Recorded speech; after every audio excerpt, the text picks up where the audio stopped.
Today, we're diving into a story that kind of flips our whole idea of victory and defeat on its head. It's a story about celebrating right when it feels like all hope is lost. It sounds completely backward, doesn't it? I mean, who does that? But what if celebrating in the middle of an impossible situation was actually the most powerful thing you could do? Well, that's the wild idea we're going to unpack today, drawn from a source that connects an ancient crisis with a very modern one. So, our story starts with what looks like an unwinnable fight. Actually, two of them, separated by thousands of years, but tied together by this feeling of absolute hopelessness. On one side, you've got the people of ancient Judah, staring down the barrel of the massive Assyrian Empire, a force that's about to wipe them off the map.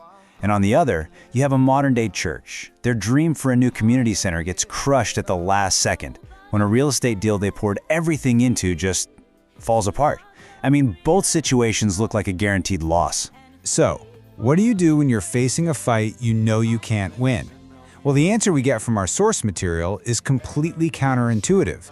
You don't fight harder, you don't brace for impact, you don't even despair. Instead, you celebrate. And this is where it comes from. This verse from the book of Isaiah that the whole idea is built on. It's a command, a call to rejoice, to sing like it's a holiday, even while the enemy is literally at the gates. It is a radical act of faith. So there's a term for this. The source calls it an anticipatory celebration. And look, it's not about being delusional or ignoring the facts. It's about choosing to believe in a different reality, one where the victory is already secured by a higher power, even when you can't see a single piece of evidence for it. So what happens next? What happens when you actually do this? When you celebrate before the battle's even won? Well, for ancient Judah, who were facing total annihilation, let's just say the outcome was not what anyone expected. The imagery here is just incredible. The Assyrian army is described as this unstoppable flood, rising and rising right up to the people's necks. But then, in this stunning reversal, that same destructive force boomerangs right back onto the Assyrians themselves. And how did it happen? It wasn't some big, heroic battle. Nope. The source explains it was this almost unbelievable series of events that just dismantled the empire from the inside. First, you've got all this internal political chaos. Then, a devastating plague rips through the army. And then, boom, suddenly the most powerful military on earth just packs up its bags and leaves. And here's the absolute key takeaway from that ancient story. The people of Judah didn't win this fight. They couldn't have.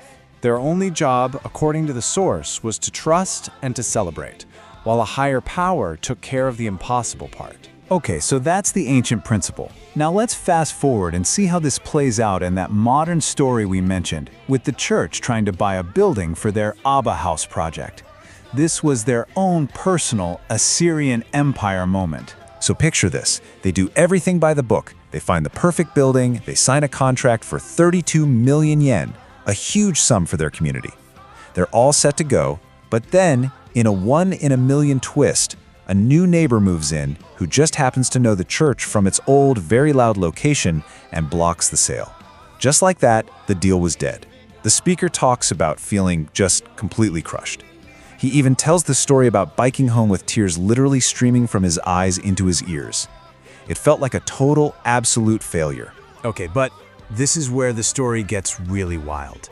What looks like a complete and utter failure starts to turn into something else entirely, something nobody could have seen coming. See, you've got to remember, when they started this whole thing, they had absolutely nothing. 0 yen in the bank for this project. They were stepping out on pure faith, starting from scratch. But even though the plan failed, something amazing happened along the way. People gave money to the cause.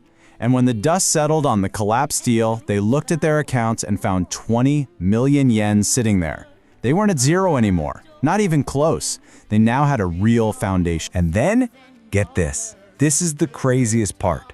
Because it was the seller who backed out of the contract, they were legally required to pay the church a 10% penalty. So the church didn't just get to keep the donations, they got an extra 3.2 million yen. I mean, who gets a bonus for failing? So what looked like this heartbreaking, catastrophic defeat was actually, in reality, a perfect financial setup. They went from 0 to over 23 million yen in the bank.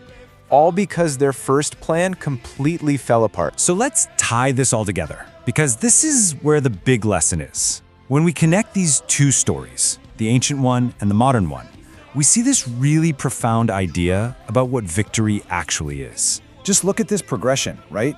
They start with a 32 million yen dream, but they have no money. Then comes the failure, the deal collapsing. But that failure is what created a whole new reality. Now they're armed with a war chest of over 20 million yen, and they can launch a new, way bigger project, one that's worth 65 million yen, a dream they couldn't have even imagined at the beginning. And that really is the heart of it, isn't it? What feels like a defeat isn't always a defeat. Sometimes it's just a strategic rerouting. The path to the smaller victory had to be blocked so that the path to a much greater one could be revealed. And that leaves us with this final thought for you to chew on.